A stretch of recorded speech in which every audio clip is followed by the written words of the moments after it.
अगर हुकूमत ये बिल पास करती है और हुकूमत पीछे नहीं हटती, हम मुल्क के चप्पे। तो दोस्तों, क्या आप लोग जानते हैं एक ऐसी दौलत के बारे में जो मुसलमानों के बुजुर्गों ने सिर्फ अल्लाह के लिए वक्फ कर दी थी।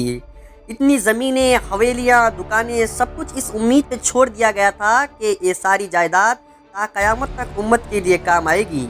लेकिन आज वही वक्फ राजनीति का एक नया निशाना बन चुकी है और कई गंदी नज़रें इस पर पड़ चुकी हैं। तो दोस्तों, इस्लाम में वक्फ का मतलब होता है किसी चीज़ को अल्लाह के लिए छोड़ देना। ना कोई इसको बेच सकता है और ना ही कोई इसका वारिस है, और ये सारी जायदाद सिर्फ गरीबों, मदरसों, मस्जिदों और मुसलमानों की भलाई के लिए इस्तेमाल होगा। हमारे दादा और परदादाओं ने अपनी ज़िंदगियों की मेहनत की कमाई, ज़मीनें, जायदादें वक्फ कर दी बिना किसी लालच के, ताकि उनके बाद आने वाला हर एक मुसलमान का इससे भला हो और वो इससे फ़ायदा उठाए। तो दोस्तों, आज भी सिर्फ भारत में 6 लाख से ज़्यादा वक्फ के प्रॉपर्टीज़ हैं। कुछ रिपोर्टर्स के मुताबिक उनकी टोटल वैल्यू लाखों करोड़ों तक पहुंचती है। इतनी ज़मीनों की अगर सिर्फ 10% तक भी इस्तेमाल हो जाए तो मुसलमानों में कोई गरीब नहीं रहेगा, और जो गरीब हैं उनके सर पर छत आ जाएगा। लेकिन सवाल ये है कि इतनी ताकत होने के बाद भी मुसलमान पिछड़ा हुआ क्यों है।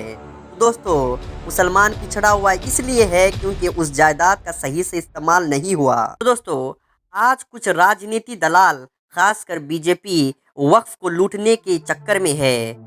इसी चक्कर में वो नए कानून ला रही है। 2023 में कर्नाटका और कुछ बीजेपी रूल्ड स्टेट ने वक्फ प्रॉपर्टी की इन्वेस्टिगेशन शुरू की थी, और उस इन्वेस्टिगेशन के बाद ये कहा गया कि वक्फ इलीगल ज़मीनें होल्ड करता है। लेकिन असल में क्या ये जांच हुई थी या नहीं, एक राज है। और एक रास्ता तैयार किया जा रहा था कि वक्फ के नाम पर कैसे विवाद खड़ा किया जाए और कैसी वक्फ की ज़मीनें छीन ली जाए। बीजेपी लीडर्स खुलकर कहते हैं कि वक्फ बोर्ड एक पैरेलल सरकार बन गई है। लेकिन असली सवाल ये है, क्या उन्हें मुसलमानों की भलाई चाहिए या ये सिर्फ वक्फ की ज़मीन लूटने की एक नई साजिश है? कमेंट करके ज़रूर बताएं दोस्तों। तो दोस्तों, ये वही जायदाद है जो हमारे बाप दादाओं ने हमारे लिए छोड़ी थी। अगर आज हम खामोश रहे तो कल ये सब कुछ किसी और के नाम हो जाएगा। ये एक सोचने की बात है।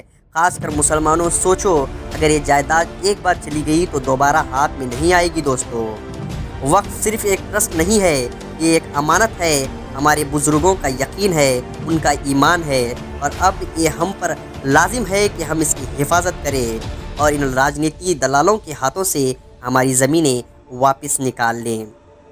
आप क्या सोचते हैं दोस्तों इस वक्फ बिल के बारे में? क्या इसको लूटने की साजिश हो रही है या ये कुछ सिस्टम सुधारने की कोशिश की जा रही है? अपनी राय कमेंट में ज़रूर दें। तब तक के लिए गुड बाय।